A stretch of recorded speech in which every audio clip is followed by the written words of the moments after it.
This is Democracy Now!, democracynow.org, The War and Peace Report. I'm Amy Goodman. Facebook CEO Mark Zuckerberg is testifying today on Capitol Hill as his company's actions face escalating criticism. The focus of today's House hearing is on Facebook's plan to launch a cryptocurrency called Libra that could reshape the world's financial system. Zuckerberg will reportedly tell legislators he supports delaying the launch of Libra until U.S. regulators approve it. According to his prepared remarks, Zuckerberg will say, quote, "I believe this is something that needs to get built, but I understand we're not the ideal messenger right now. I know some people wonder whether we can be trusted to build payment services that protect consumers," he's apparently going to say. Today's hearing comes as Facebook faces intense scrutiny on a number of grounds. On Tuesday, New York Attorney General Letitia James announced that her probe of Facebook for violating antitrust regulations is now backed by attorneys general from 46 other U.S. states and territories. James said the states are, quote, concerned that Facebook may have put consumer data at risk, reduced the quality of consumers' choices, and increase the price of advertising. Facebook is also facing criticism from several Democratic presidential candidates for refusing to ban political ads containing false information. Meanwhile, Massachusetts Senator Elizabeth Warren has repeatedly called for Facebook and other big tech companies to be broken up on antitrust grounds. Well, today we spend the hour with a man who once mentored Mark Zuckerberg and was an early investor in Facebook, but has since become one of Facebook's most vocal critics. Roger McNamee joins us from Pittsburgh. He's been an investor in Silicon Valley for over 35 years. He's advised Bill Gates, Steve Jobs, and many others. Earlier this year, he published the book Zucked, Waking Up to the Facebook Catastrophe. Roger McNamee, welcome to Democracy Now! Can you start off by explaining why you call Facebook a catastrophe?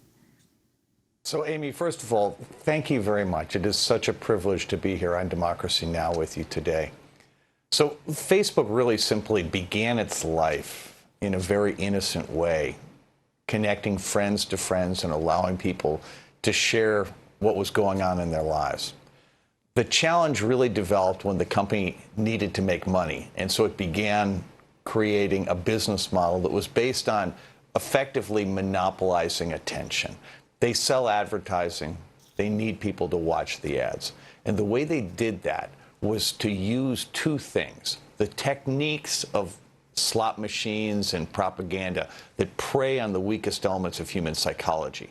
And then they used smartphones, which basically were on people's bodies 24 hours a day and created the ability to generate first habits and then later addiction.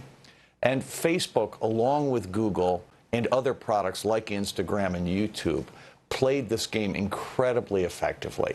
And they did so at a time when there really were no rules for businesses. I mean, essentially, the American economy has been deregulating for 40 years, and so there's nobody watching the store. And smart people take what they can get, and the people at Facebook and Google are really smart. And they basically made a play for a global consumer internet product that would essentially touch everyone around the world and bring them into a single network and manipulate their behavior for profit. And it's been amazingly successful in economic terms, but it's caused huge harms to democracy, to public health, to privacy, and frankly, to the structure of the economy itself. And in my mind, we have a huge challenge because as users, we really like these products. We like Facebook, we like Instagram, we like YouTube. But we have to learn to accept that things we like can sometimes do great harm to society. And that's what's happened, Amy. Explain its threat to democracy, Roger. Very simply put, the way that Facebook works, and the same would be true of Instagram and YouTube and Google search engine, they need you to spend a lot of time. And so the first thing they do is they use notifications to build the habit. Once you're addicted, once you're coming back multiple times a day, they have to find ways to keep you on the site. And the simplest way to do that is to reinforce whatever content gets you to share or like or comment.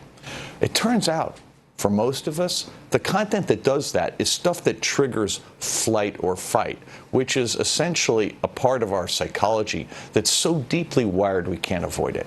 The content that does that best is hate speech, disinformation, and conspiracy theories. Effectively, what happens on Facebook is they bombard you with the stuff you react to, and it blocks out all other forms of communication.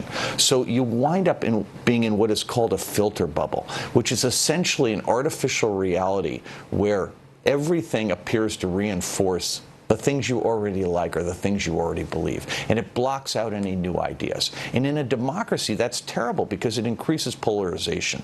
Essentially, each one of us is in our own Truman Show, and if we're not careful, we wind up having our own set of facts. And you see this every day. I mean, 1/3 of Americans do not believe there's any relationship between human activity and climate change. That is demonstrably false. There's another 7 or 8% who believe there is a linkage between vaccination and autism, which is clearly not true. Well, in a democracy, if you can't agree on the facts, you can't have debate, you can't have compromise. And Facebook has played a larger role than any other platform at increasing this polarization. They've had a lot of help from YouTube and Instagram, but Facebook has been the one that's done it worst. And why a threat to public health? So on public health, there's a bunch of different things going on in public health. Quite obviously, if people live in a fantasy world, if they live in a Truman Show, and they're angry all the time, right? If people are constantly being bombarded with stuff that triggers fear or outrage, that's just not going to be good for their mental health. But let's think about children. You have huge issues on products like Instagram with bullying and body shaming. We've seen a very mysterious but alarming increase in teen suicide, and it has been suggested that there may be a link to social media in terms of increasing that pressure at this very vulnerable time in children's lives. And then obviously there are products that Facebook has and that especially Google and Microsoft have. They're aimed at really little kids. So Microsoft has Minecraft, Facebook has Messenger for kids, and Google has Chromebooks and all of their educational products. And those things are designed essentially to train really little kids for this world of surveillance that is so core to the business model of internet platforms. In a moment, we're going to talk about how you came to know Mark Zuckerberg and Sheryl Sandberg, what you said to them, your advice, the direction they're going in today, the significance of his testifying on Capitol Hill, talking also about cryptocurrency. But I just wanted to get your comment on the latest news that 47 states and U.S. territories are now joining with New York investigating Facebook, charging it with antitrust violations. Well, so, Amy, this is a really important initiative. If you had asked me 2 years ago whether I thought it was likely that we would see antitrust action against Google or Facebook, I would have said it was very, very unlikely. Essentially, the Republican Party has had as a core strategy to dismantle antitrust as one of the government's functions is the arbiter of capitalism. And so we've reduced the opportunities for antitrust to something so small that effectively it appeared that internet platforms like Google and Facebook would be untouchable. In reality, they commit antitrust violations every single day. And the good news is that state attorneys general are in a position to act on this because many states have privacy laws. Many of them have consumer protection laws that these companies have violated every single day. And we see 47 states and territories going after Facebook. We see 50 going after Google. This is incredibly welcome. It's incredibly important. This is the very beginning of a process that's likely to take several years. But in my opinion, this is the most likely antitrust venue to have success in. And I think it's super important that it work because these companies act as though they're not accountable to anybody. And in that context, they do great harm and escape any kind of punishment for it. And that just is wrong. We're going to break, and when we come back, we want to find out exactly how you got zucked, how you met Mark Zuckerberg, and the evolution of that relationship, along with the evolution of Facebook. We're talking to Roger McNamee. He's the author of Zucked, Waking Up to the Facebook Catastrophe. He's had a 34-year career in Silicon Valley, was an early investor in Facebook. Stay with us.